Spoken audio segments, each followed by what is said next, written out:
What is the topic we discussed? Last हफ्ते हमने पिछले सप्ताह हमने क्या डिस्कस किया? We are talking on angels and demons. Angels and demons. हमने शैतान के बारे में और स्वर्गदूत के बारे में सीखा था। So after our last Sunday, how many of you start seeking the plan of God in your lives? और पिछले संडे के बाद, वो सीखने के बाद, कितने लोगों ने परमेश्वर की जो योजना है आपके जीवन के लिए सोचना शुरू किया? How many of you know what is the plan of God in your life? कितने लोग हैं आप में से जो ये जानते हैं कि परमेश्वर की आपके लिए क्या योजना है? Let me see your hands if you know what God has for you. Lift up high. Confusion है। If you know what God has for you, what is the God's plan according for your life, let me see your hands. How many of you don't know what is the plan of God in your life? Confusion है। How many of you don't know what is the plan of God in your life? Confusion भी हो सकती है। Not confusion. If you We know, don't know. I don't know. if God speaks to you and you still don't believe and if you're looking for a confirmation, I have nothing Talk to say. so many things. Yeah. Because remember what I said about Joseph. God came to Joseph in a dream, saying like, do not leave this girl because she is not cheated on you. And he is a son from you. What would you do? Joseph and Mary.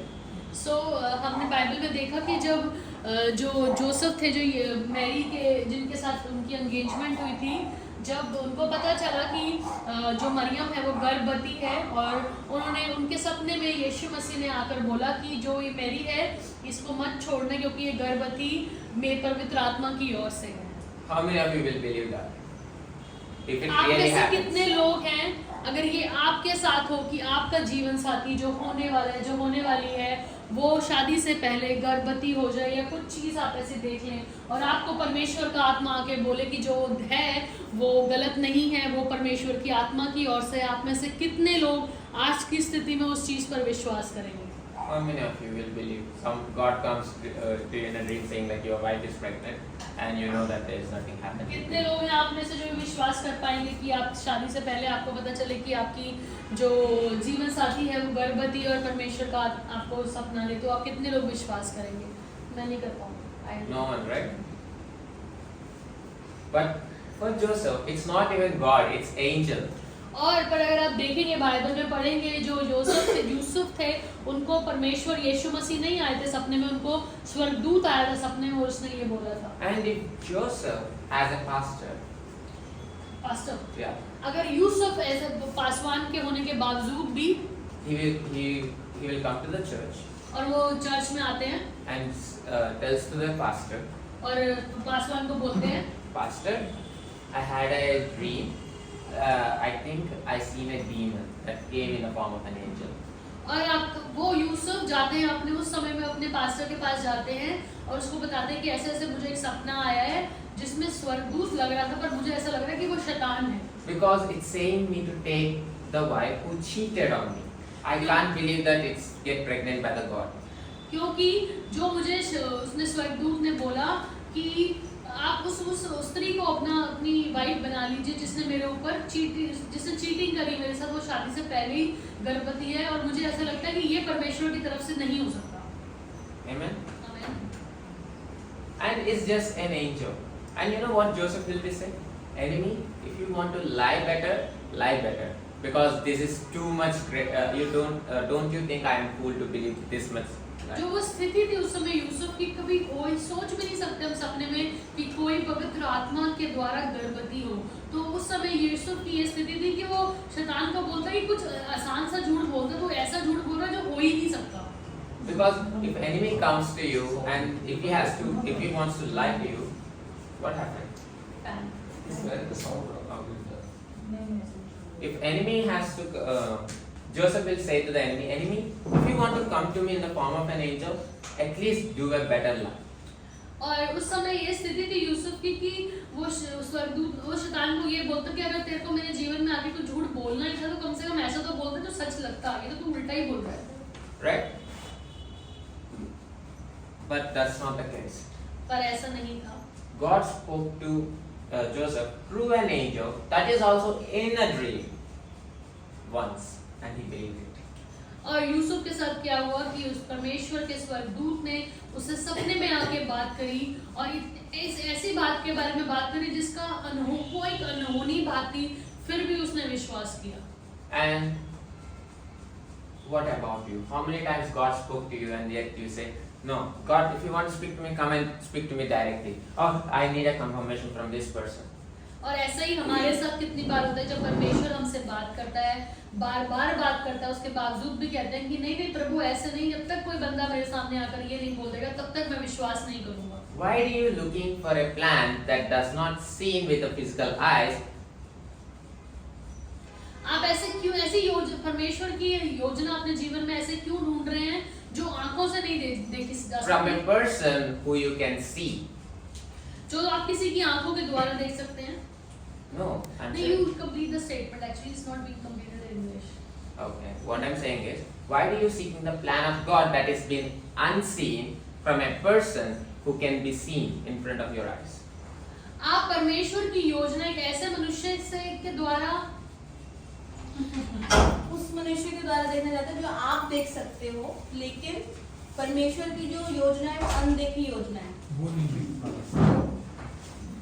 So, if it says something that is unseen, why are you looking for from a person who can be seen instead of looking from God who can be unseen?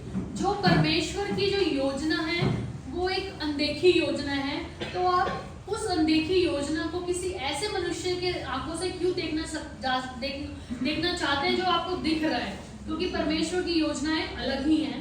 Why do you believe people more than God? आप लोगों पर विश्वास ज्यादा क्यों करते हैं परमेश्वर से? If God comes and says to you something, you're gonna be saying, "Oh, maybe it's my imagination." अगर वो परमेश्वर आपके पास आता है और अगर आपको आगे सपना देता है या विजन देता है, उस समय आप क्या कहते हैं? ओह, हो सकता है ये मेरी खुद की इमेजिनेशन हो, मैंने अपने आप से ही देख लिया हो। Supposedly you don't know, it's just a dream I got. I think it's some crazy dream. अगर आपको ड्रीम आने के बावजूद भी आप कहते हैं नहीं नहीं ये तो छोटा सा एक सपना था जो आ गया, ये तो ऐसा ही है, मैं विश्वास नहीं करूंगा। It's just a dream. पर ये तो एक छोटा सपना ही है। To Abraham, how God came? Abraham के पास कैसे परमेश्वर आए? Dreams. सपने में। Joseph? यूसुफ के पास कैसे आए? Dreams. सपने में। Daniel? दानियल के पास कैसे आए? सपने में। How?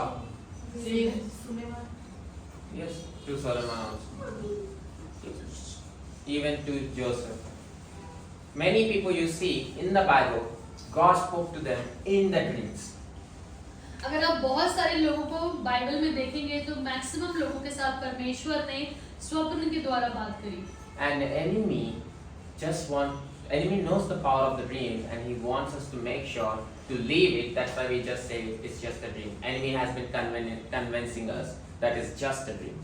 और इसीलिए शैतान को पता है कि एक सपने की क्या महत्व है आपके जीवन में, इसीलिए वो बार बार आप सबको मुझको कन्विंस करता है कि जो आपने सपना देखा है वो ऐसे ही है। जब तक कोई मनुष्य मेरे आगे बोल नहीं देगा तब तक मैं विश्वास नहीं करूंगा। Amen. So how many of you heard the voice of God about how many of you God has revealed His plan into your lives? और कितने लोग हैं ऐसे आप में से जिनको परमेश्वर ने अपनी योजनाओं के बारे में प्रकट किया उसके बाद भी विश्वास? How many of you know why what's your purpose on this earth? आप में से कितने लोगों को पता है कि आपका क्या उद्देश्य है इस धरती पर? Let me see your hands. If you know your purpose, if you know what God has for you. अगर आपको पता है कि आपका उद्देश्य क्या है इस धरती पर तो अपने हाथों को खड़ा कीजिए। You know what God said? आपको पता है कि परमेश्वर ने क्या बोला? You of little faith. तुम्हारे पास जो छोटा सा विश्वास भी है, Exercise it. उसको इस्तेमाल में लाओ And it will grow. और वो बढ़ जाएगा।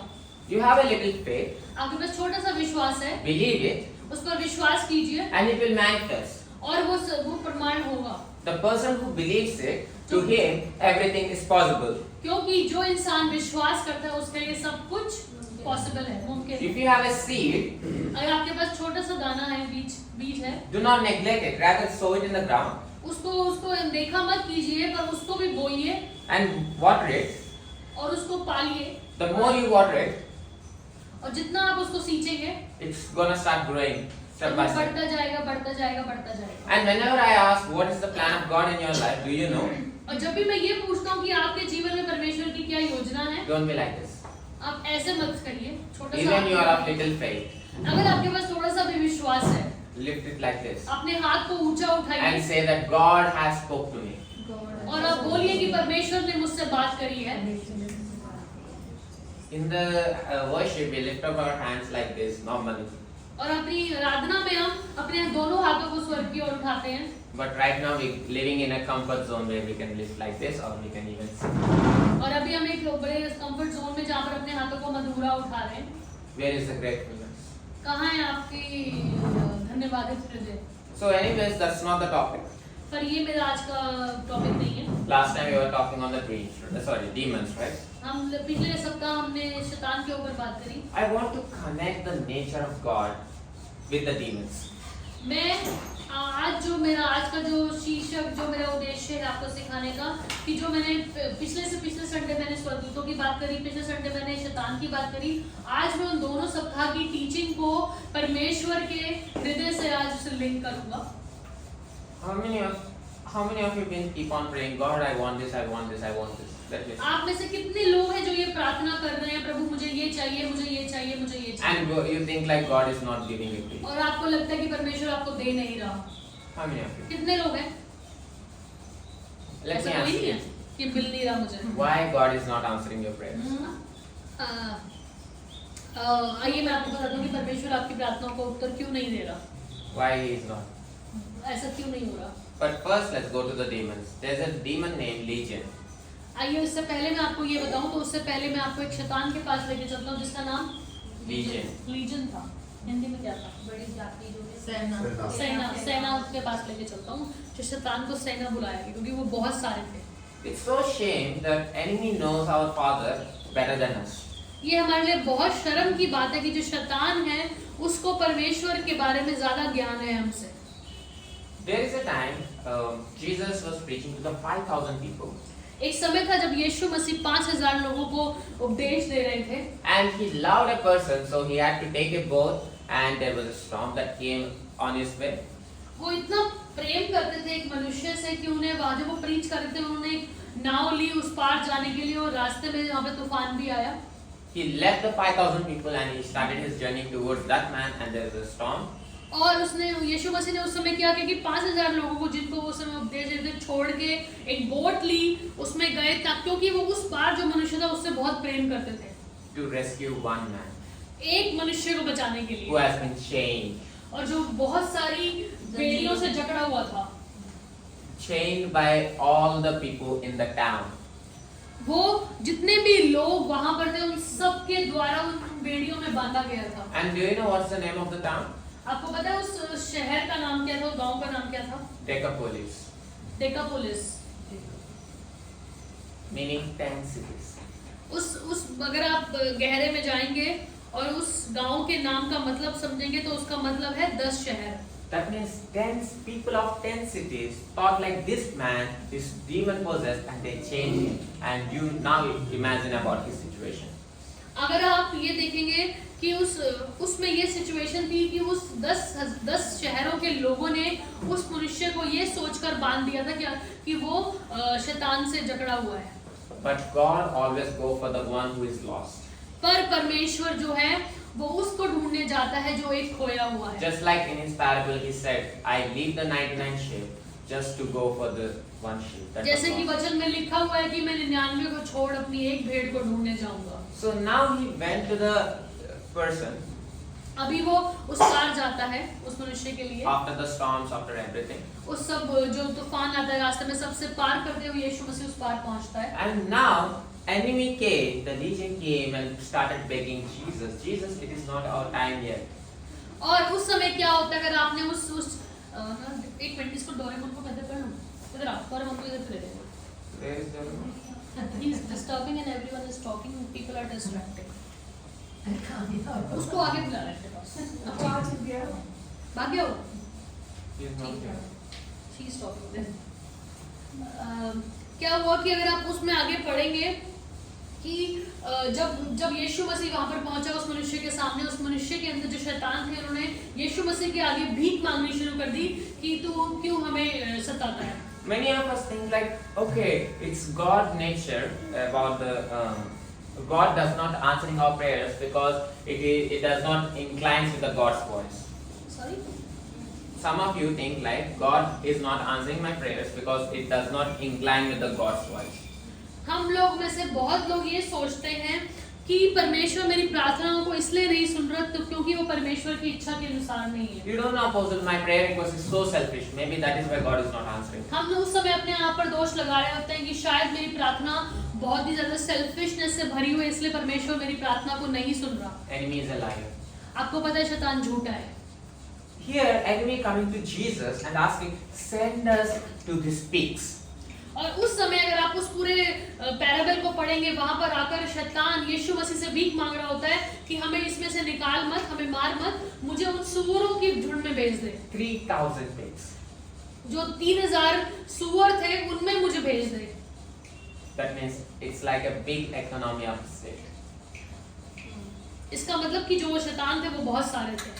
इसका मतलब ये है कि जो बहुत सारी इकोनॉमी जो वहाँ की जो अर्थव्यवस्था है वो उसमें थी, क्योंकि 3,000 पिग्स के अंदर डालना वो डीमंस को, उसका मतलब कि बहुत बड़ी बिजनेस था ना, बिजनेस था तो बिजनेस डिस्ट्रॉय हो गया। अच्छा ठीक है, सॉरी। वहां पर शैतान ये बोल रहा था कि मुझे 3,000 सूअरों में डाल दे, और वहां पे सूअर पालन का काम होता था। वो पूरा मतलब उस पूरे एरिया के सूअर वहीं पे थे। And enemy is asking something that is so selfish.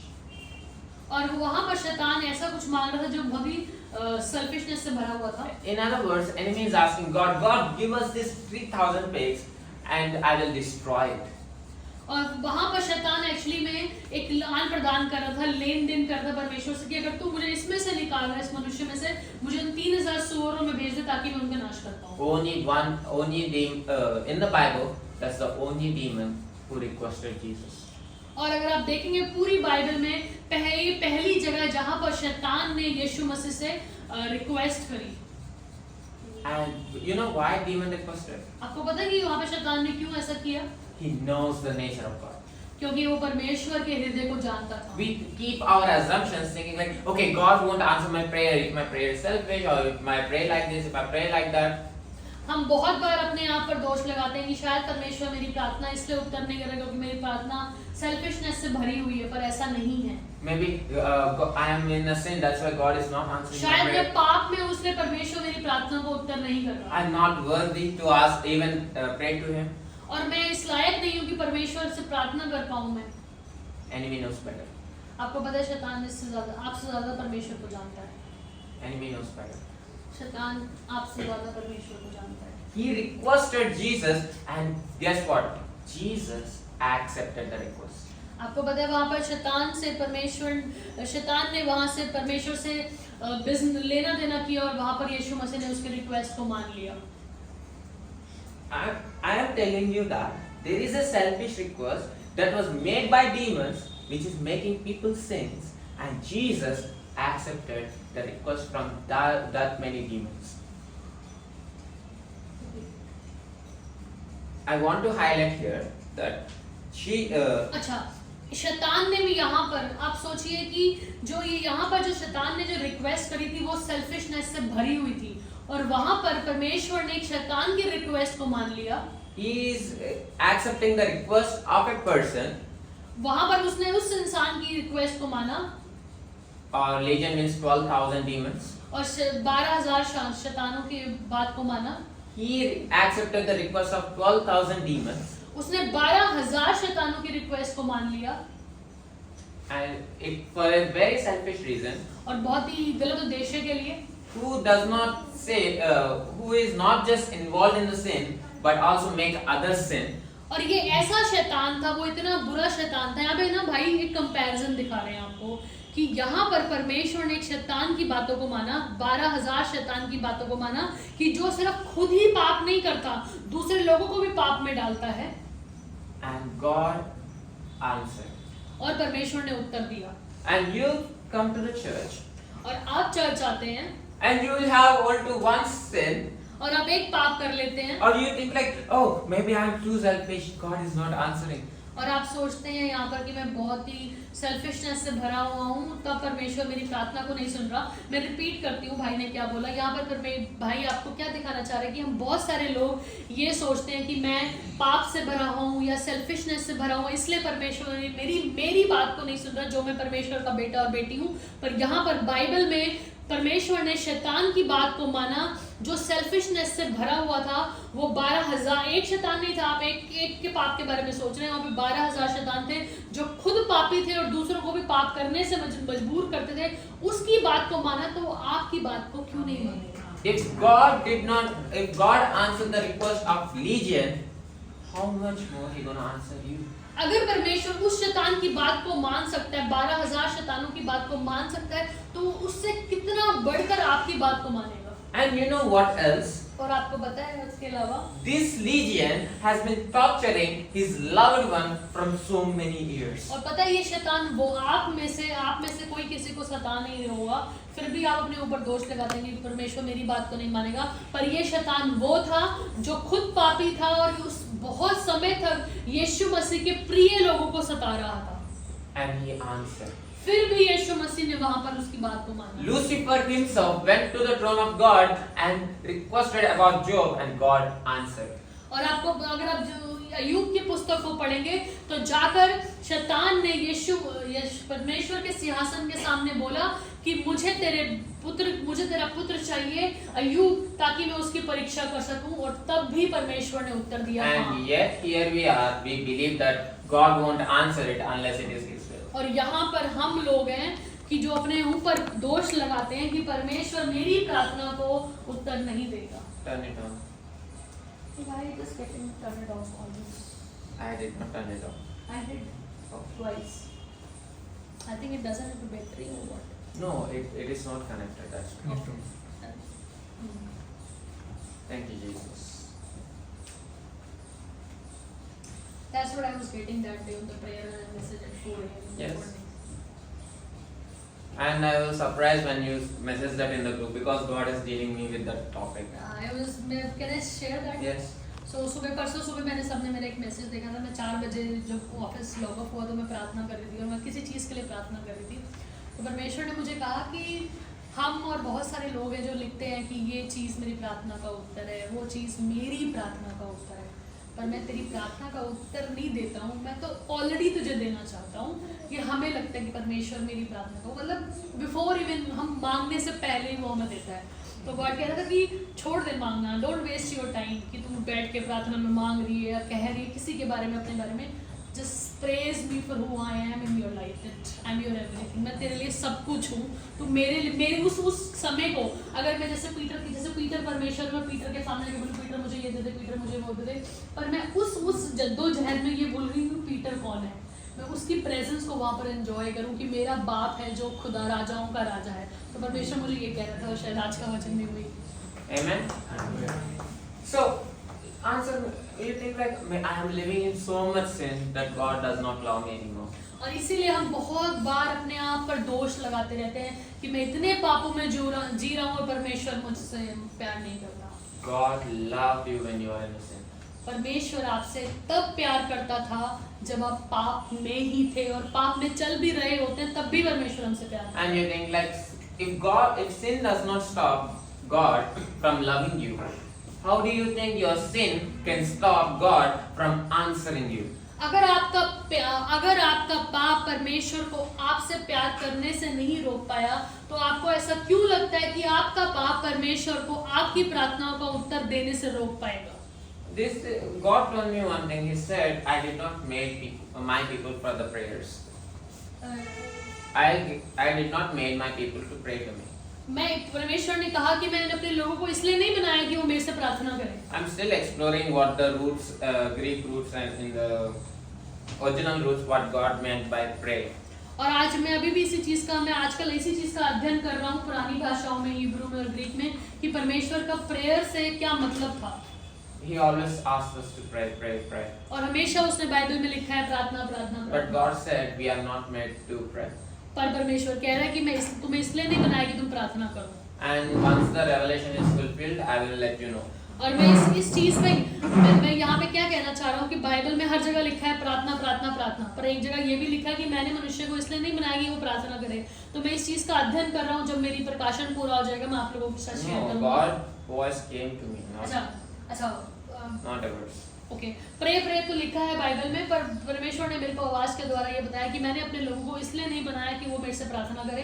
तो मैं इस चीज का अध्ययन कर रहा हूँ, जब मेरा प्रकाशन पूरा हो जाएगा मैं आप लोगों के साथ शेयर करूँगा। Because imagine when God created Adam, और आप इस चीज को सोचिए, जब परमेश्वर ने आदम को बनाया, does prayer exist? क्या उस समय प्रार्थना थी? प्रार्थना नाम का कोई शब्द था? नो। Why? ऐसा क्यों था? When did the prayer started? कब प्रार्थना शुरू हुई? Book of Genesis chapter 5.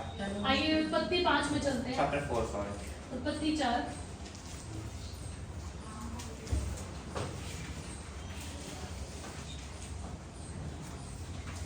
Verse 26. उत्पत्ति 4:26। What does it say? और शेत के भी एक पुत्र उत्पन्न हुआ और उसने उसका नाम एनोश रखा, और उस समय के लोगों ने यहोवा से, उसी समय ये लोग यहोवा से प्रार्थना करने लग गए। Amen. आमीन। ये वो पहली जगह है जहाँ पर लोगों ने प्रार्थना करनी शुरू करी। And to उत्पत्ति say, 4 दीदी उसका 26। and to say to him, there was a man, there was also a son born, and he called his name Enos. Then began men to call upon the name of the Lord. फिर से पढ़ेंगे। और शेत के भी एक पुत्र उत्पन्न हुआ और उसका नाम एनोश रखा, और उस समय से लोगों ने यहोवा से प्रार्थना करने लगे। I wanted to teach something and God is giving me something, so let me wipe it off.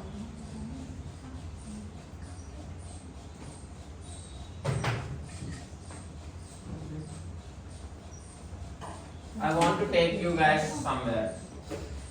मैंने कुछ और तैयार किया था सप्ताह के लिए, पर परमेश्वर मुझसे कुछ और बात कर रहा है, तो मैं चाहता हूँ कि मैं आपको वहाँ पर लेकर चलूँ। Remember last time I said God made Adam and he called Adam man? और आपको याद होगा कि पिछले हफ्ते की हमने टीचिंग में सीखा था कि परमेश्वर ने आदम को बनाया और आदम को परमेश्वर ने आदमी बोला। This is when prayer has started. और यहाँ पे है जो प्रार्थना शुरू हुई। You know when? कब? When a person was made in the image of God, image in the likeness of God, जब मनुष्य को परमेश्वर के समान बनाया गया, and he seen a man, और उसने एक आदमी को देखा, and he called Adam. और उसने उसको नाम दिया आदम। Adam means man. आदम का मतलब है मनुष्य, आदमी। Now Adam was once in the image and the likeness of God. Now he lost it. और एक समय था जब परमेश्वर के समान था, और शुरू में और बाद में उसने उसको खो दिया। And he got his own image and his own likeness.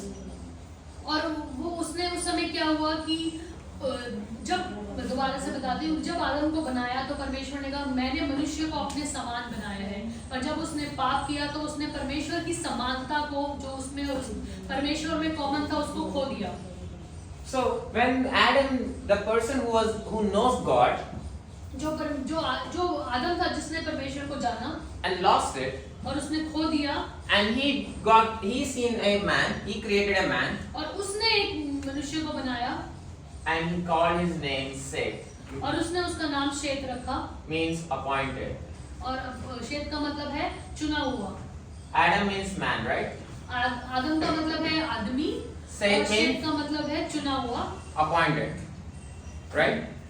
And now Seth was created in the image and the likeness of Adam, और जो शेत also in the image of man. अच्छा ठीक है। आदम को जो परमेश्वर की समानता में बनाया गया था, शेत जो था वो आदम की समानता में बनाया गया था, Right?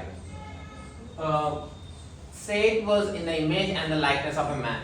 Read Genesis chapter 5 verse 3. उत्पत्ति 5 उसका 3। What does it say?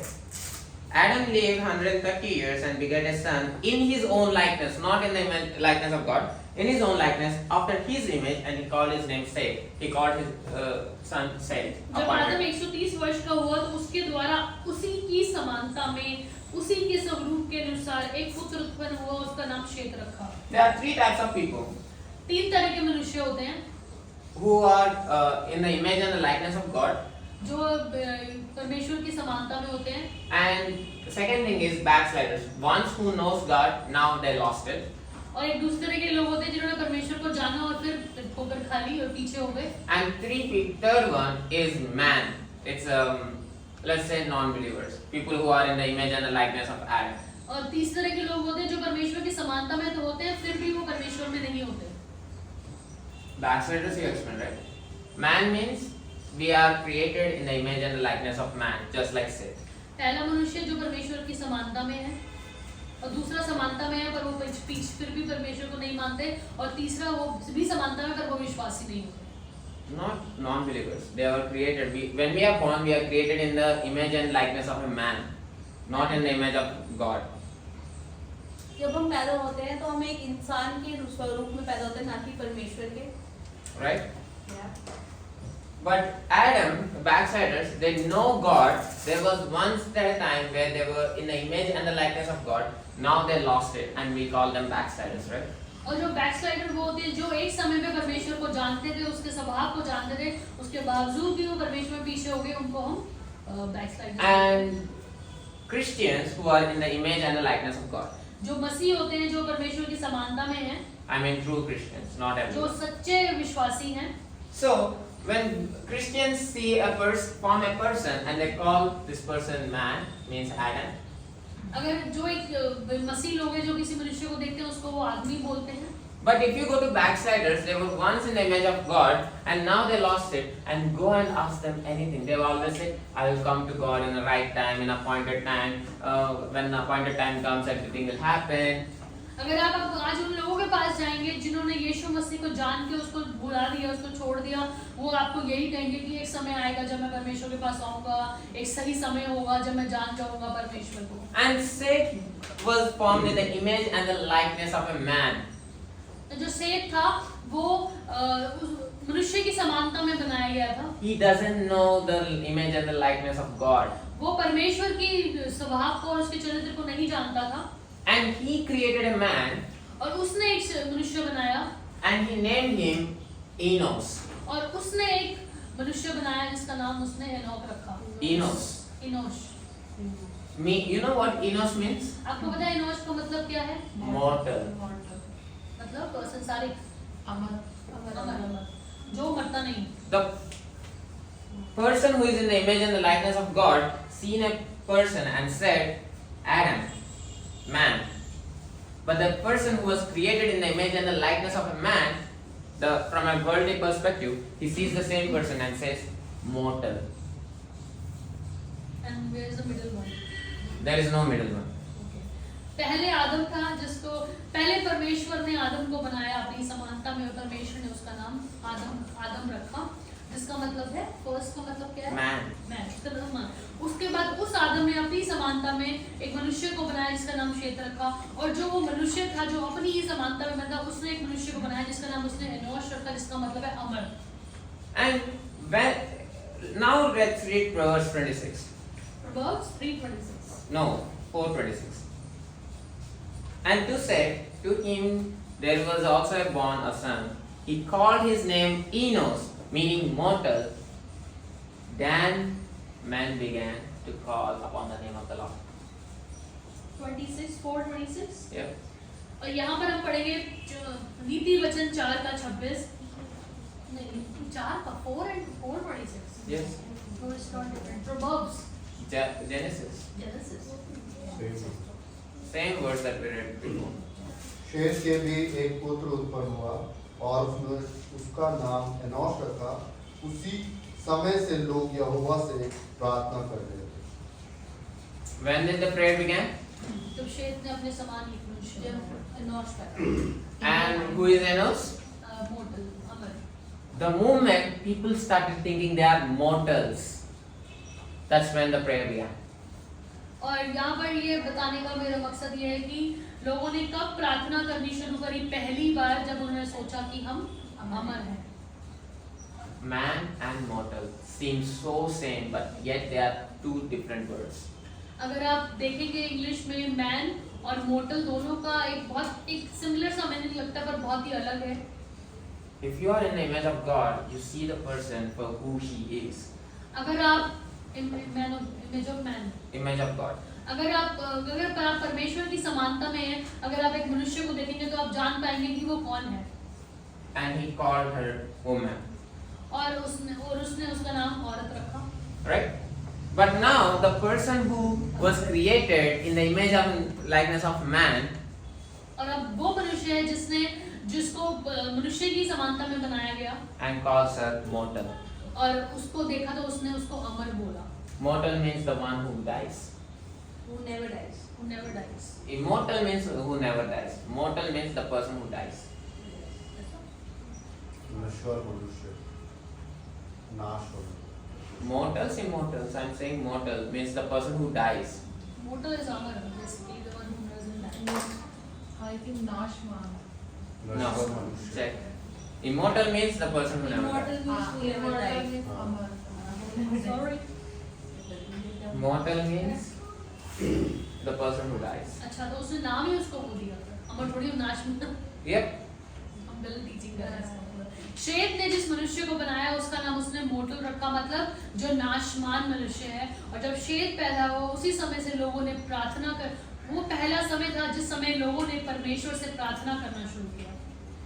The prayer was introduced the moment you know that you are the one who's going to be destroyed. और प्रार्थना तब आई जिस संसार में जब आपको ये पता चल गया, जब मनुष्य को ये पता चल गया कि हम वो हैं जो मर सकते हैं। The one who sees from the eyes of God जो वो मनुष्य जो परमेश्वर की आंखों से देखता है created a man and called him man, और उसने आदमी को बनाया और उसने उसको आदमी ही बोला। and the one who was seen from the perspective of the man, he calls her mortal. यहाँ पर दो मनुष्य की कंपैरिजन हो रहा है। परमेश्वर ने एक मनुष्य को अपनी समानता में बनाया, तो जब उसने अपने समान मनुष्य देखा तो उसने उसका नाम आदमी दिया। पर दूसरी साइड पे शेत है जिसको इंसान के रूप में बनाया गया, जब उसने सामने वाले मनुष्य को देखा तो उसको नाशमान बोला। Let me ask you something. मुझे एक बात पूछनी है आपसे। God has paid a price for us, right? परमेश्वर ने हमें बचाने के लिए कीमत चुकाई है। Tell me one thing, what is our price? हमारा अब आपको पता है कि परमेश्वर, आप यहाँ पे इसलिए बैठे हो कि परमेश्वर ने कीमत चुकाई है। आप बताइए कि आपकी कीमत क्या है? What is our price? A Yeah, price for the worthless dust. What is it? हम अगर देखा जाए तो हम एक मिट्टी है ना, मिट्टी के लिए परमेश्वर ने कीमत चुकाई है। अब आप अपनी कीमत बताइए कि आपकी कीमत क्या है? I'm a person who gonna die, and I know that I'm a mortal who is made from a dust. Who am I? मैं एक ऐसा मनुष्य हूँ, या हम सब एक ऐसे मनुष्य जो मिट्टी से बनाया गया, मिट्टी में ही चला जाएगा और एक दिन मर जाएगा। तो हमारी क्या कीमत है? And I don't know what is my price, और मुझे नहीं पता कि मेरी क्या कीमत है, but I definitely know that I'm not that much higher as the blood of Jesus. और मैं चाहे मुझे नहीं पता कि मेरी कीमत क्या है, पर मैं एटलीस्ट मुझे ये पता है कि मेरी कीमत यीशु मसीह के लहू से बढ़कर नहीं है। And it was so cheap, the price will be so much cheaper compared to the blood of Jesus. अगर देखा जाए तो मेरा कीमत बहुत कम होनी चाहिए थी, इतनी नहीं होनी चाहिए कि मेरे यीशु मसीह का लहू बहाया गया।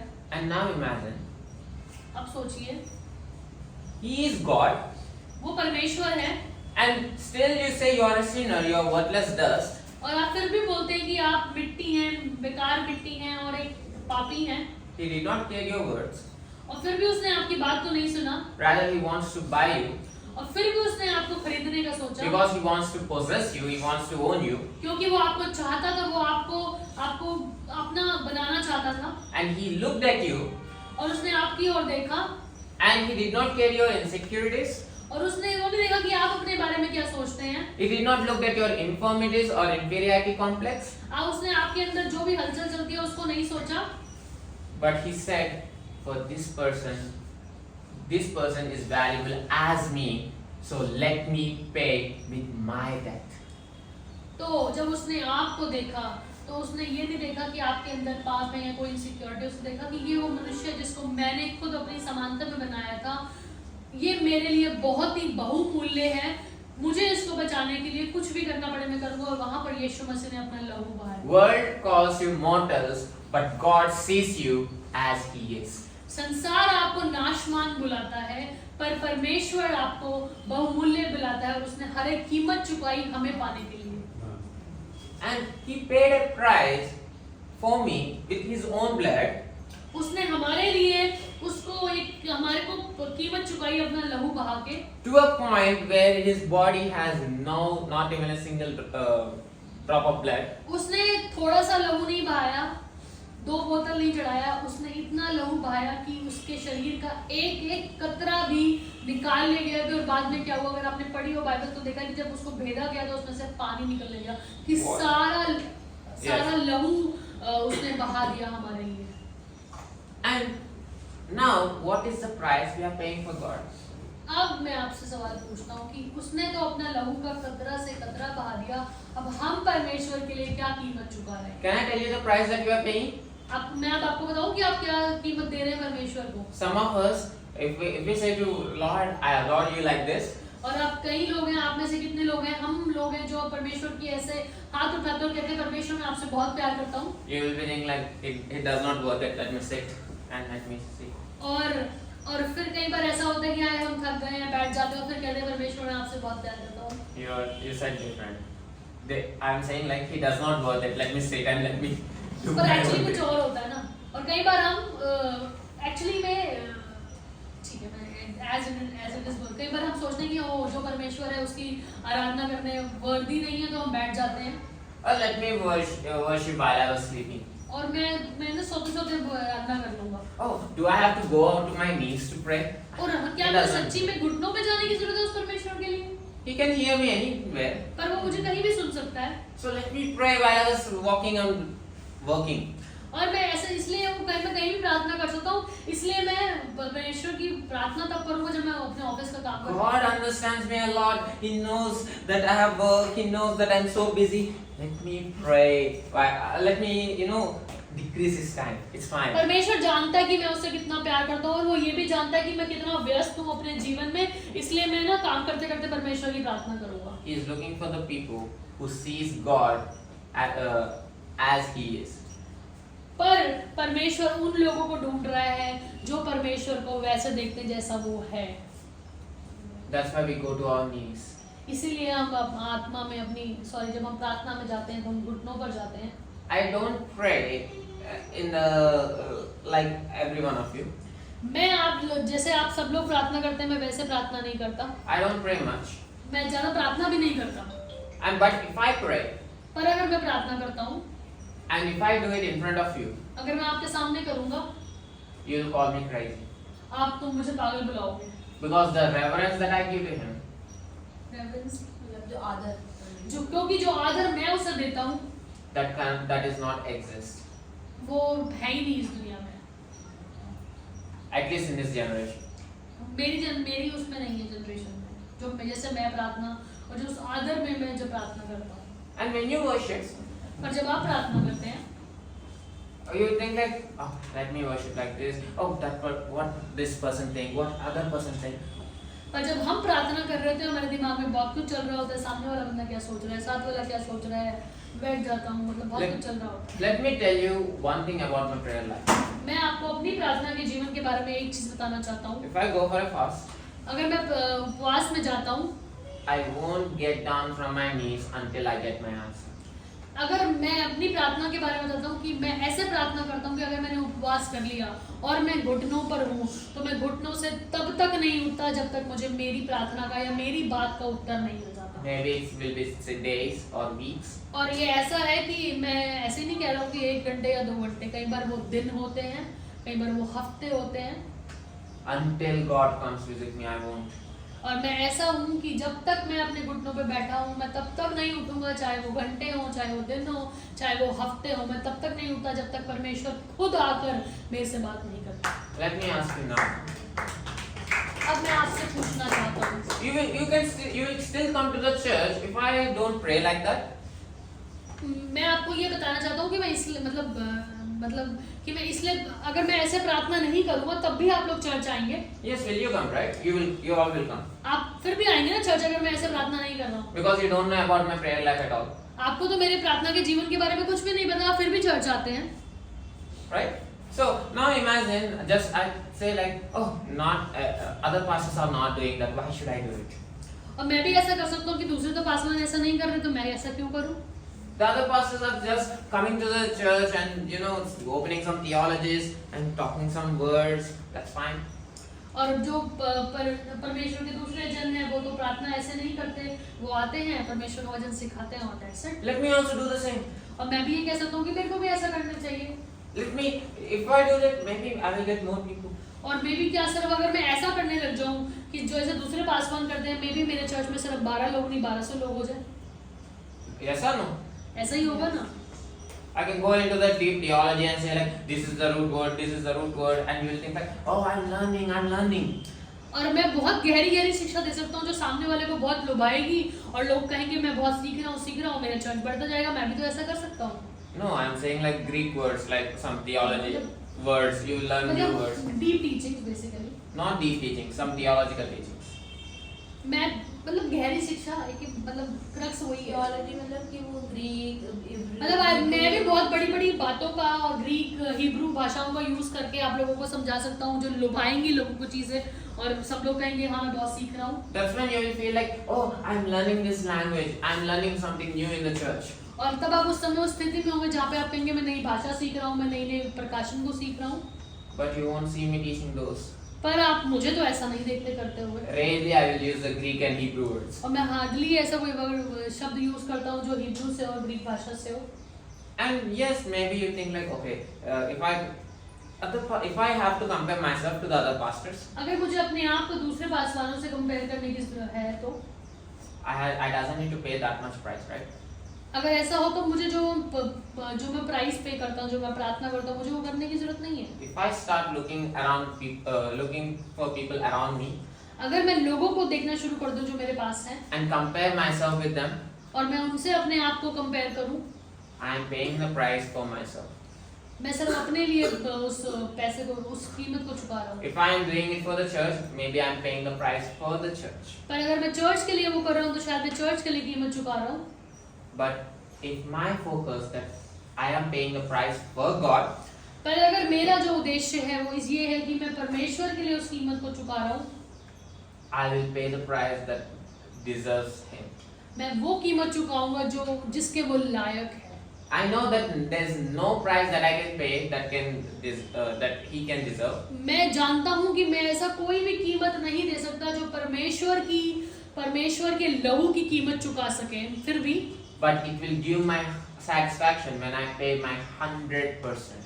पर जब मैं उसकी कीमत चुकाता हूँ, जो भी मैं करता हूँ, मैं इतना चुकाना चाहता हूँ कि मेरा हृदय कहे कि हाँ मैं भी कुछ कर पाया परमेश्वर। I would be a liar if I tell you that if you pay the price around 10 to 20% or 30%. Complete the statement. Uh, If I would be a liar if I pay the price 20. If you pay the price around 10%, 20%, 30%, I would be a liar that if God takes you to the heaven. God won't take you to the heaven. अगर आप ये कहते हैं कि आप परमेश्वर के लहू की कीमत चुका रहे हैं 10%, 20%, 30% और आप वो कीमत चुकाने के बाद स्वर्ग चले जाएंगे तो ये झूठ है। I won't lie to you. मैं आपसे झूठ नहीं बोलूँगा। You know the difference between Pharisees and us, आपको पता है कि फरीसियों और हमारे बीच में क्या अंतर है? or the pastor standing here, और जो पासवान जो खड़े होते हैं उनके और हमारे बीच में? the Pharisees and us, the comparison I'm giving to you. मैं अपने और फरीसियों के बीच में आपको अंतर बताता हूँ। They teach something that they cannot fulfill or follow. वो सिखाते हैं जिसको वो खुद अनुसरण नहीं करते। And we teach something that we don't follow also.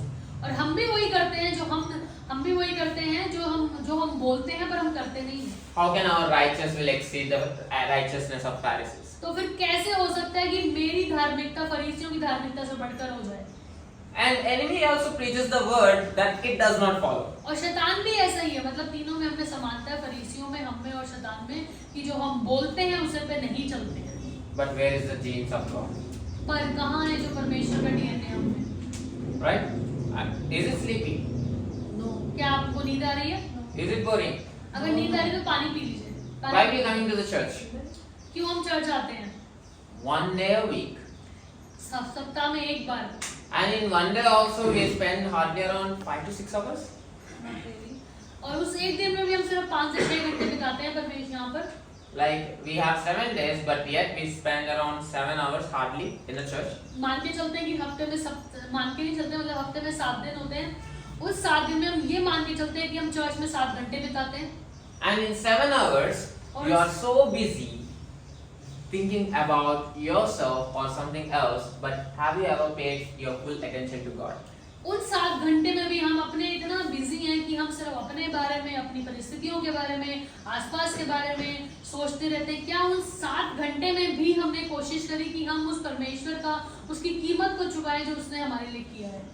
Imagine, okay, we can worship God at any day, पर हम परमेश्वर की आराधना किसी भी दिन कर सकते हैं, but why we chose Sunday? पर हम संडे को चुना हमने 2 reasons. 2 वजह से. One, that's the day we all get free. ये वो दिन है जिसमें हम सब फ्री होते हैं, No work, कोई काम नहीं होता, and so we can dedicate this day for God. और इसलिए हम ये वाला दिन परमेश्वर को दे सकते हैं. And the second reason why we gathering on Sunday, और दूसरा जो रीजन है हम क्यों संडे को मिलते हैं, Jesus risen on Sunday. क्योंकि यीशु मसीह इतवार को ही जिंदा हो. Because when he died, it was Good Friday, right? क्योंकि जब उसने मृत्यु चखी थी तो वो शुक्रवार था, और जिस दिन उसका पुनरुत्थान हुआ वो इतवार था. And it was always on Sunday. The Easter comes. इसीलिए जो ईस्टर है, जो त्योहार, So they appointed Sunday as free day, and you know the stuff. सो इसीलिए संडे को हम चुनते हैं प्रार्थना के लिए, And we dedicated our time on it. और हम संडे को अपना समय देते हैं. So now think of your dedication here. Now वापस आते हैं उस टॉपिक पे, अपनी डेडिकेशन पे, हम कितना डेडिकेट है. And Jesus is standing here. और यीशु मसीह यहाँ खड़ा है. And you will come to Jesus. Jesus, I cannot come to the church today because my father died or my mother died. और आप यीशु मसीह को ये अगर कहते हैं, प्रभु मैं आ नहीं सकता आज, आप ये सोचिए कि यीशु मसीह यहाँ खड़ा है और आके बोलते हैं, प्रभु मैं आज आ नहीं सकता क्योंकि मेरे पिता की मृत्यु हो गई है, मेरी माता की मृत्यु हो गई है. Let me bury him, and after that I'm all yours. और उस समय हम यही बोलते हैं कि आइए मैं उसको दफनाया हूँ प्रभु, उसके बाद मैं तेरे पास आऊंगा पूरी रीति से. You know what Jesus will say? आपको पता है यीशु मसीह क्या कहेगा? But before what Jesus says, let me ask you, what will your pastor say? उस समय आपका पास, हम ये वाली सिचुएशन हम अपने ऊपर लगाते हैं और सोचते हैं कि ऐसा हमने कहा, तो उस समय हमारा पासवान हमें क्या कहेगा? What will your pastor say? क्या कहेगा हमारा पासवान? Tell me. बोलो, उत्तर दीजिए इस चीज का. ठीक है, okay, take care of yourself. And if you want, I can even also come to you. Happy, okay, condolences to your family. May the comfort and you, not me. हाँ, pastor हो, जो पासवान होगा वो स्थिति में अगर आप होगे तो हमें कहेगा कि अपना ध्यान रखिए, बड़ा दुख हुआ सुन, मैं भी आ जाता हूँ, मैं भी आ जाता हूँ. Yes, is that true or not? कहीं सच है या नहीं है? Let me see your hands. If it's true. So now let me ask you. अब मैं आपसे सवाल पूछता हूँ. A pastor is the representation of Jesus, right? जो पासवान है वो यीशु मसीह के समानता में है. That means whatever Jesus does, he has to do.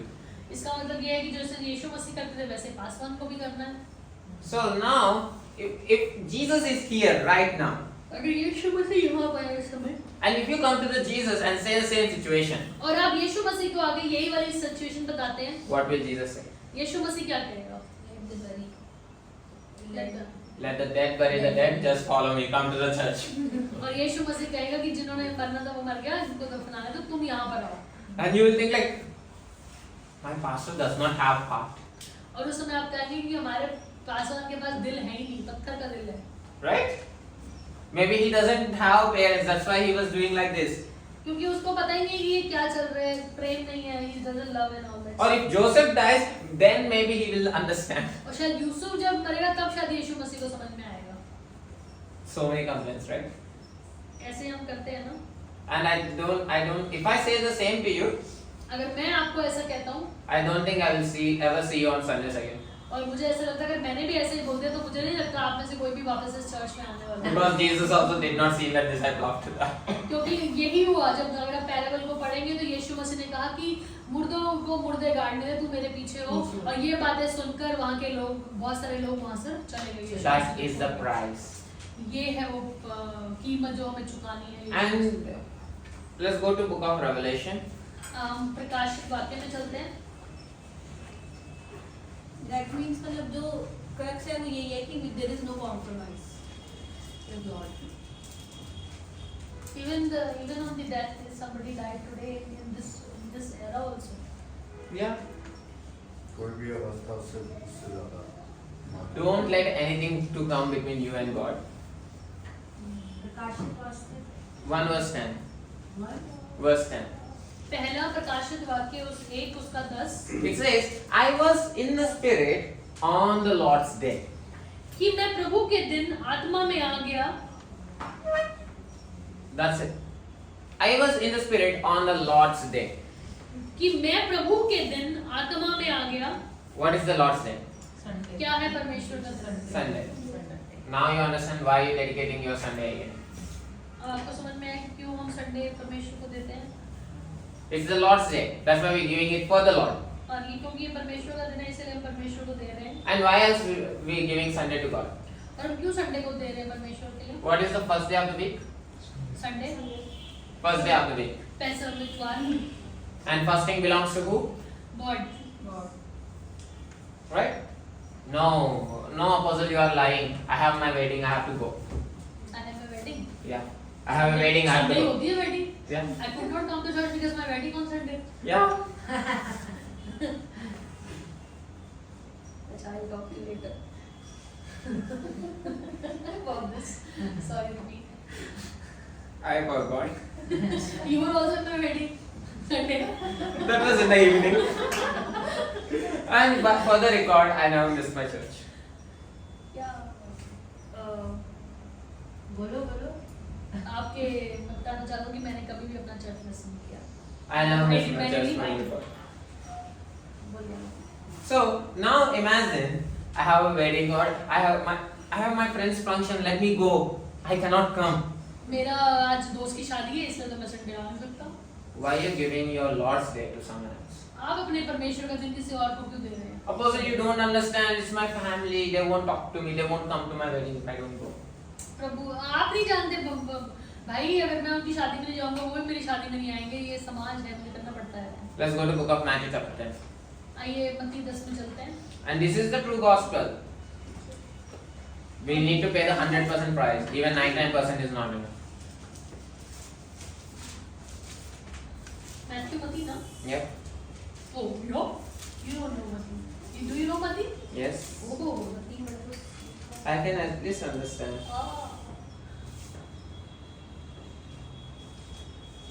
How many of you think like Jesus came to the world to send the peace, to give you the peace? कितने लोग ये कहते हैं कि यीशु मसीह संसार में इसलिए आया ताकि वो आपको शांति बहन दे सके? How many of you believe? कितने लोग इस बात में विश्वास करते हैं? Jesus came to give us the peace, right? यीशु मसीह हमें शांति देने के लिए आया. He came to send the peace on earth, right? वो इसलिए आया कि हमें शांति दे सके. Yes or no? सही है गलत? If it's yes, let me see your hands. Jesus came to send the peace on earth, right? Yes or no? यीशु मसीह इसलिए आया कि वो हमें शांति दे सके. वचन आने वाला है. Yes. वो इसलिए आया ताकि हमें बहुतायत का जीवन दे सके. No. अभी 10 verse 34. अभी वचन आने वाला है. पर 34 वचन मैं पढ़ता हूँ. Do not think that I came to send peace on earth. I did not came to send the peace, but I came to send the sword. यह ना समझो कि मैं पृथ्वी पर मिलाप कराने को आया हूँ.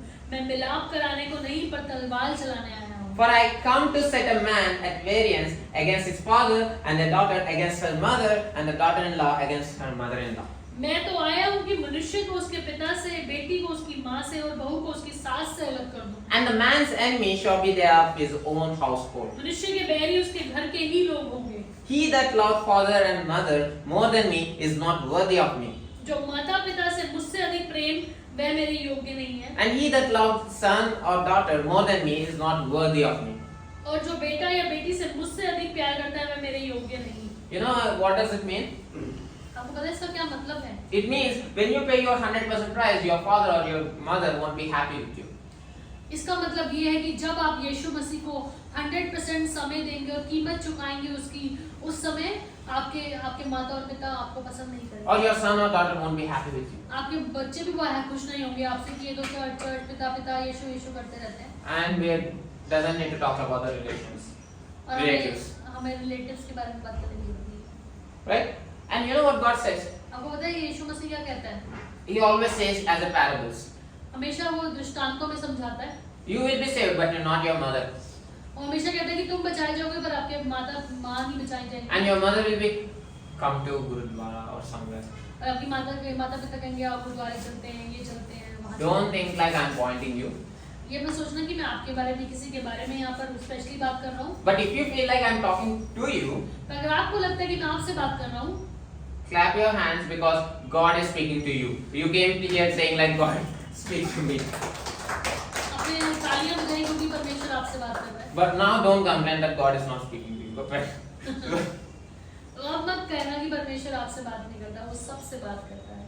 If He is speaking to you, अगर वो आपसे बात कर रहा है, instead of complaining, just praise God. अगर वो आपसे बात कर रहे हैं तो परमेश्वर से दोष ना लगाएं, कंप्लेंट्स ना रखें, बल्कि परमेश्वर का धन्यवाद करें। There will be a sword in the families. तलवार चलाई जाएगी परिवारों में। And there will be your emotions, your feelings that are gonna hold you back from God. और ऐसा समय आएगा जहाँ पर आपके इमोशंस अपने परिवार के लिए आपको रोकेंगे परमेश्वर पे चलने पे। He is not saying that He will set you up against your family, वो ये नहीं कह रहा कि वो आपको आपके परिवार के विरोध में खड़ा कर देगा। but He is saying that don't love your father or mother more than me. पर वो ये कह रहा है कि अपने जीवन में किसी भी चीज को, अपने माता पिता या आपसे जुड़ी किसी चीज को मुझसे ज्यादा प्रेम मत करना। Yes, because of you there won't be peace in your home. हो सकता है कि आपकी वजह से वहां पर शांति ना हो, But thank God you will have the peace of God from heaven. पर आप धन्यवाद कीजिए क्योंकि परमेश्वर का जो शांति है वो आपके जीवन में। Let's read verse 37. आइए 37 को पढ़ते हैं। He that loveth father or mother more than me is not worthy of me. जो माता पिता को मुझसे अधिक प्रिय जानता है वह मेरे योग्य नहीं। He that loveth his son or daughter more than me is not worthy of जो me. बेटा बेटी को मुझसे अधिक प्रिय जानता है वह मेरे योग्य नहीं। He does not take his cross और जो अपना क्रूस लेकर मेरे पीछे ना चले वह मेरे योग्य and नहीं। after follow after me is not worthy of me. बोल दिया मैंने। And he that find his life shall lose it. जो अपने प्राण को बचाता है उसे खोएगा। And he that who lose his life for my sake, highlight my sake, और जो अपना जीव प्राण मेरे लिए खोता है, for my sake मेरे लिए, shall find it. और मुझे पाएगा। Right? So from today, आज के बाद I'm expecting 100%. मैं आप सबसे 100% डेडिकेशन का रिक्वेस्ट करता हूँ। Because if without 100%, I am sure that you won't reach to heaven. क्योंकि मैं आपको ये बताना चाहता हूँ कि अगर आप 100% डेडिकेशन से नहीं करेंगे तो आप If you स्वर्ग truly नहीं पहुंच- believe that Jesus paid 100% of his blood for you, अगर आप सही में विश्वास करते हैं कि यीशु मसीह ने आपके लिए 100% प्राइस चुकाया, why are you not able to give the 100%? तो आप क्यों उसे 100% नहीं दे पा रहे हैं? His 100% is, even his one drop. Okay, let me put it this way. I'm not even worth even one of his drop. अगर मैं आपको समझाना चाहूँ तो उसने वो कीमत चुकाई है कि उस कीमत पे उसके लहू की एक बूंद भी मैं उसके लायक इस लायक नहीं थी कि वो मेरे लिए बहे। In other words, forget about the blood. I'm not even worthy to, touch his shoes. आप खून को भूल जाइए, उसके लहू को भूल जाइए, मैं इस लायक भी नहीं हूँ कि उसके जूतों को भी छू सकूं। But you know what God does? पर पता है परमेश्वर ने क्या किया? He gave the 100%. फिर भी उसने हमारे लिए अपना 100% दिया, Because he sees me as he wants to see me. क्योंकि उसने मुझे वैसे देखा जैसा वो मुझे देखना चाहता था। But now think about God. अब परमेश्वर के बारे में सोचिए, And now think about you. अब अपने बारे में सोचिए। Even your 100% won't even worth his one drop. तो आप सोचिए कि हमारा 100%, क्योंकि हम उस लायक नहीं कि वो हमारे लिए लहू भी बहाए, अगर आप हम अपना 100% देते हैं वो फिर भी इस लायक नहीं कि हम उसकी कीमत को चुका सकें। Now what it is? अब बोलिए, Is it too much to ask your 100%? क्या सही में आपका जो, अगर मैं ये कह रहा हूँ कि आप अपना 100% दीजिए तो क्या मैं बहुत मांग रहा हूँ आपसे? It's okay if your family is not happy with you. हो सकता है कि आपका परिवार आपसे खुश ना हो, But God never said like go and take care of your families. परमेश्वर ने कभी नहीं कहा बाइबल में कि अपने परिवारों का ध्यान रखिए, But rather he said take your cross and follow me. पर उसने उल्टा बोला कि मेरे अपना क्रूस उठाओ, मेरे पीछे बोले। I'm not planning to move by emotions here. मैं यहाँ पर आपको सिर्फ क्या बताना चाह रहा हूँ कि हम इमोशंस में नहीं बहना चाहिए। Think about your spirit. आप अपनी आत्मा को बचाइए। Think about what he done. सिर्फ ये सोचिए कि उसने आपके लिए क्या किया। Just like I compare the parable, 99 sheep and the legion thing. जैसे मैंने आपको एक वो दृष्टांत दिया जहाँ पर अपने 99 लोग को छोड़कर परमेश्वर एक को ढूंढ के He always lived up to his parables. और जो भी उसने उन दृष्टांतों में सिखाया उसने हमेशा वो पूरा किया। And maybe you think like he spent all of his blood for the entire world, not just for me. I'm just a fraction of it. हो सकता है आप ये भी सोचते हो कभी-कभी, हम सब ये सोचते हैं कभी-कभी कि यीशु मसीह ने लहू सिर्फ मेरे अकेले के लिए नहीं बहाया, पूरे संसार के लिए बहाया है। Let me tell you this also. मेरे को एक बात बोलने दीजिए। In his parable, he said, "What you gonna do if your friend lay his own life for your sake?" तुम्हारा दोस्त तुम्हारे लिए अगर तुम्हारा दोस्त तुम्हारे लिए अपना जीवन न्यौछावर कर दे, I won't call you servant anymore, but I will call you my friend. पर मैं इसीलिए मैं तुम्हें कभी अपना दास और दासी नहीं कहूँगा, मैं तुम्हें अपना बेटा और बेटी। Because if you are the only person in the world, क्योंकि अगर तू अकेला भी होता है इस दुनिया में, he would still come and lay up his life for you. वो तब भी आता हमें बचाने के लिए। Amen? आमीन, hallelujah. Thank you Lord. I don't know if I'm making sense today. मुझे नहीं पता कि आपको मेरी बात समझ में आ रही है नहीं आ रही। Prayer was created when man sees himself unworthy, as it's something dead or something like that. अब मैं दोबारा उस टॉपिक पे आता हूँ कि प्रार्थना क्यों बनाई गई थी। अगर बाइबल में जब हमने पढ़ा कि शेत के जन्म के समय प्रार्थना शुरू हुई, प्रार्थना उस समय शुरू हुई जब मनुष्य ने सोचा कि मैं लायक नहीं हूँ। The moment they realize they are mortals, जब उन्होंने सोचा कि मैं नाशवान हूँ, that's when the prayer started. तब प्रार्थना का काम शुरू हुआ। The moment we started think like, oh, if I don't do this, this situation will be too much critical for me. और इसी तरह से जब हम सोचते हैं कि ओह मेरे जीवन में मुझे ये नहीं मिला और ये होने वाला है और ये सिचुएशन बहुत बड़ी है मेरे जीवन में, That's when we'll start praying. और तब हम प्रार्थना करना शुरू कर देते हैं। We only pray when the times are very worse, right? हम सिर्फ उसी समय प्रार्थना करते हैं जब समय बहुत बुरा होता है। What about your happy times? और तब क्या होता है जब आप बहुत खुश होते हैं? Prayer is out of your mind. Praise। No, prayer is out of your mind. अभी मतलब मैं पूरा एक ट्राई टू समराइज करना चाहूंगी कि वापस आते हैं कि ये जो हो रहा है ये कहीं बाहर से नहीं, बाइबल से बाहर से नहीं हो रहा, वो सब बाइबल में ही लिखा गया था ना कि हर चीज का आंसर बाइबल में ही है। जब आदम बनाया गया, परमेश्वर ने अपनी समानता में बनाया, उसने बोला ये आदमी है।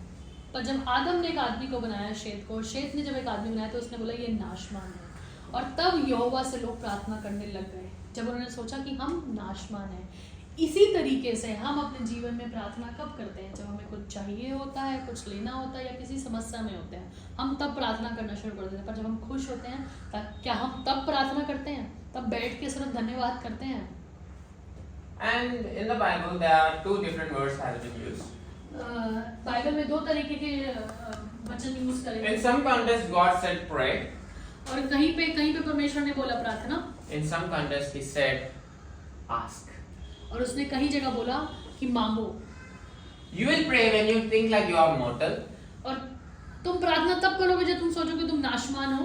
But God said there's a time that comes you're not gonna ask anything from me.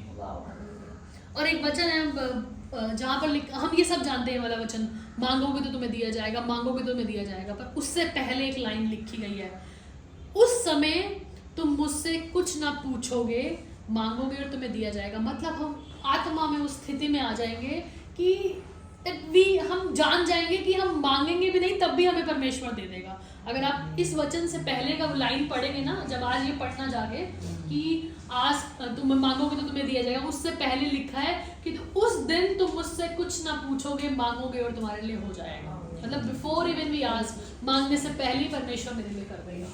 When he first started his ministry, जब उसने यीशु मसीह ने पहले अपनी सेवकाई शुरू करी, disciples came and asking Jesus, teach us to pray.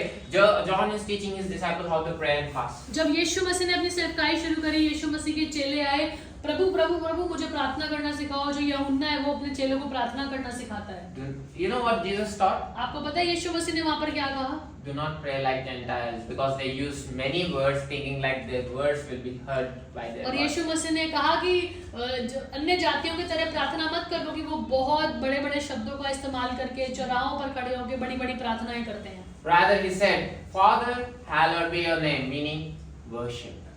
और उसने क्या सिखाया अपने चेलों को? पिता तो धन्यवाद है, तू जो स्वर्ग में है तेरा नाम महान माना जाए। Father, hallowed be thy name. Thy kingdom come, thy will be done. तेरी जैसे तेरा राज्य स्वर्ग में वैसे तेरी इच्छा इस धरती पर भी। In other words, worship, then what you have to ask? Not your needs, but rather, Lord, let your kingdom, your passion for the kingdom be boosted.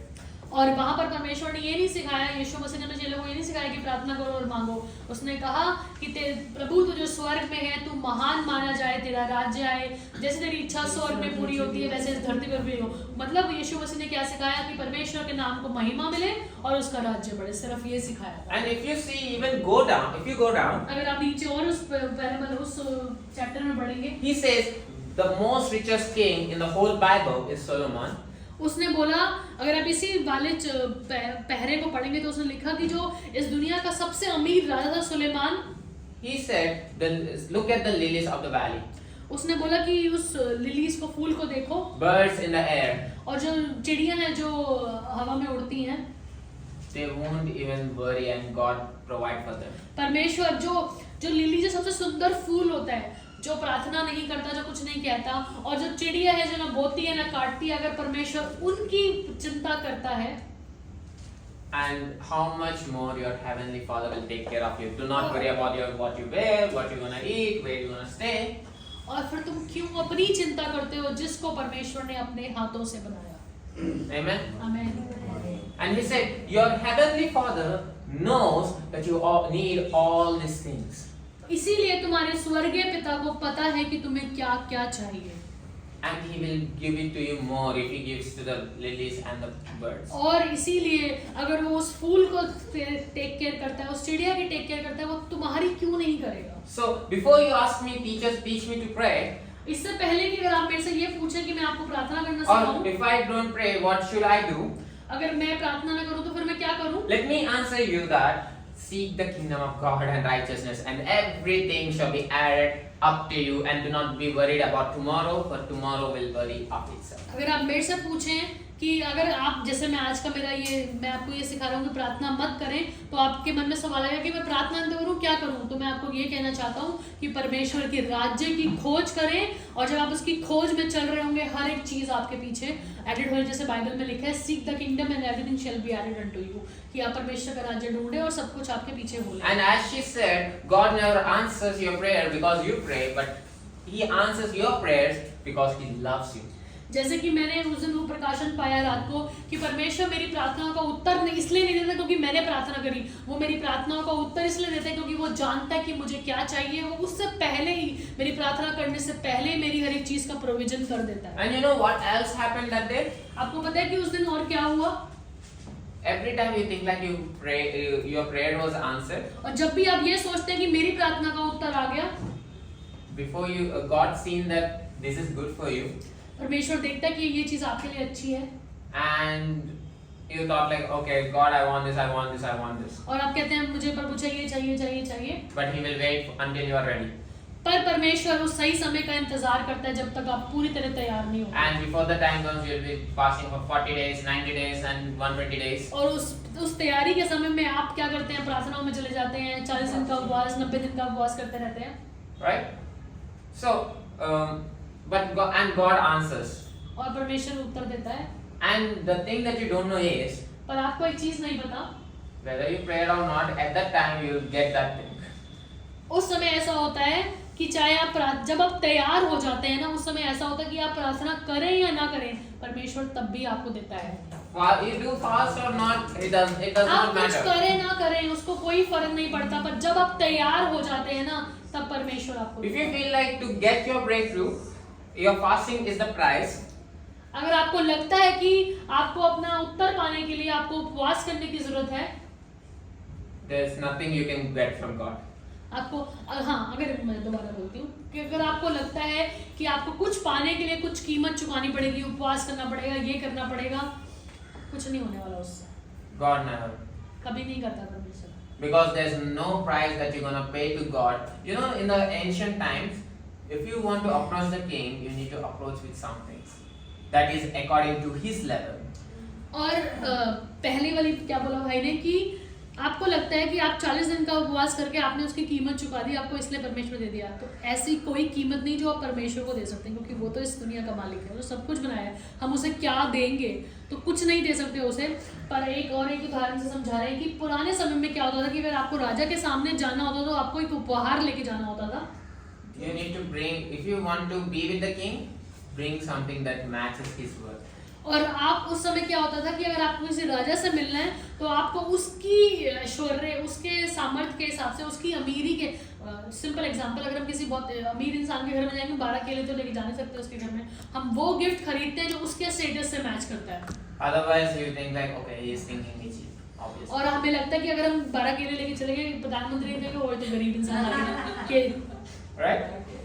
You gives according to their worth, not your worth. हम अगर किसी को कुछ देते हैं तो हम हमेशा ये देते हैं कि उस सामने वाले बंदे का स्टेटस क्या है, उसके हिसाब से हम उसको गिफ्ट देते हैं। That's why if I go to some pastors, इसीलिए जब मैं किसी पासवानों के पास जाता हूँ, I give according to their worth. Sometimes it's gonna make me do the debts. और इसीलिए जब मैं किसी पासवान के पास जाता हूँ और जब मैं उनको देता हूँ तो मैं उनको उनकी हैसियत के हिसाब से देता हूँ। और कई बार ऐसी स्थिति आ जाती है कि मुझे कर्जों में भी मैं पड़ जाता हूँ उनको देने के लिए। I need to borrow. कई बार मुझे उधार भी लेना पड़ता है कि अगर मैं किसी से मिलने जा रहा हूँ तो मैं उसकी समानता में उसको दूंगा। If I go to a US pastor, और अगर मैं कहाँ पे जाऊँगा, यूएस के पासवानों के पास जाऊँगा, अमेरिका के पासवानों के साथ, I have to pay him with the dollars, not in the Indian और rupees. उस समय मुझे उनको डॉलर्स में देना होता है, इंडियन रुपीस में नहीं देना होता। And imagine 10,000 is high here, maybe think like that. और इसी तरीके से अगर मैं मान के चलूँ कि मैं किसी पासवान से मिलने जा रहा हूँ, मैं उसको 10,000 रुपये दूंगा, तो इसका मतलब मैं उसे कितने दे रहा हूँ, 830 रुपये दे रहा हूँ, मतलब उनकी करेंसी में 83 रुपीस का है ना, तो हाँ 830। I am paying him around, yeah. And for us, maybe it is high. और हो सकता है कि वो उनके लिए बड़ा हो, हमारे लिए नहीं हो सकता है कि हमारे लिए बड़ा हो। But for him, it may be a dinner cost. और मैंने तो 10,000 रुपये दिए अपनी उस ऐसे से, पर उनकी करेंसी में वो सिर्फ 830 रुपये हुए, और शायद उस 830 रुपये में उनका डिनर भी ना आए। So I have to give him, I have to honor him according to his worth. इसीलिए मुझे उनको जो देना होता है वो उनके सम्मान में देना होता है, And बढ़कर देना होता है। whenever I honor it, I am doing it because I want to honor them. मैं इसलिए करता हूँ क्योंकि मैं उनका सम्मान करना चाहता हूँ, And whenever I honor him, और जब भी मैं उनका सम्मान करता हूँ, I am honoring the son. मैं बेटे को सम्मान कर रहा हूँ। And those who honoring the son is honoring the one who sent him, the one who conceived him. मैं उनका सम्मान इसलिए करता हूँ क्योंकि वो इतने बड़े हैं, क्योंकि जिसने उनको भेजा वो बहुत बड़ा है। Right? So if I'm honoring the son, I'm honoring the father. इसलिए मैं अगर बेटे का सम्मान कर दूं, इसका मतलब उस बेटे के पिता का भी सम्मान कर रहा हूँ। And if I'm honoring the father, and my father will honor me. और इसीलिए अगर मैं उस पिता का सम्मान कर रहा हूँ तो वो पिता भी मेरा सम्मान करेगा। It was never about giving; it's all about honor. ये कभी भी देने का नहीं है, इस चीज को देने में मत सोचिए, ये सिर्फ एक सम्मान की बात है। Right? God loves you, and you know what He did? परमेश्वर आपसे प्यार करता है, और बताओ उसने इस प्यार के लिए क्या किया? John chapter 3 verse 16. उसने वो यूहन्ना 3:16 में कहा कि उसने अपना एक लौता पुत्र भी हमारे लिए रख नहीं छोड़ा, उसको भी हमारे लिए दे दिया। No, that's not the verse.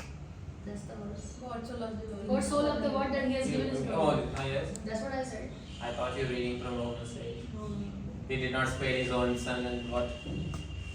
So even Paul is asking about the nature of God. और पॉल भी है, वो जो पौलुस है वो भी परमेश्वर के स्वभाव के बारे में कहता है। You think like God is not answering your prayers. He did not spare His own Son. Why do you think that He's gonna withhold anything from you? और वहाँ पे पौलुस भी कहता है कि परमेश्वर वो है, आपको लगता है कि परमेश्वर आपकी प्रार्थना को उत्तर नहीं दे रहा, परमेश्वर तो वो है जिसने अपना एक लौता पुत्र भी नहीं रख छोड़ा, वो भी आपके लिए दे दिया, तो वो क्यों आपकी प्रार्थनाओं को उत्तर नहीं देगा? Why? What will He withhold from you if He did not even spare His own वो क्या Son? रखेगा अपने पास जब उसने अपना बेटा तक नहीं रखा? seek His love. उसके सिर्फ प्रेम को ढूंढिए। Love means, you know what it is? Love का मतलब, प्यार का मतलब पता है क्या है? God so loved the world. परमेश्वर ने इस जगत से इतना प्रेम किया, What He done? अपना इकलौता पुत्र दे दिया, He gave. उसने दे दिया। Not because of our own worth. Our own worth won't even, you know, compare to His servants. उसने इसलिए नहीं दिया एक इकलौता पुत्र कि हमारी वर्थ बहुत ज्यादा थी। He gave His only begotten Son because He loves us so much. And when you love a person, you give your best. और उसने सिर्फ हमारे लिए बेस्ट इसलिए दी क्योंकि वो हमसे बहुत प्रेम करता था। Amen. I think this will be boring even if I continue more. मुझे लगता है कि और बोरिंग हो जाएगा अगर मैं इस बात को और ज्यादा बढ़ाऊंगा आगे। So let's stand up on your feet. आइए अपने पैरों पर, अपने समझ में खड़े होते हैं। I will continue the same topic next Sunday also. मैं अगले हफ्ते इस सेम टॉपिक को आगे बढ़ाऊंगा।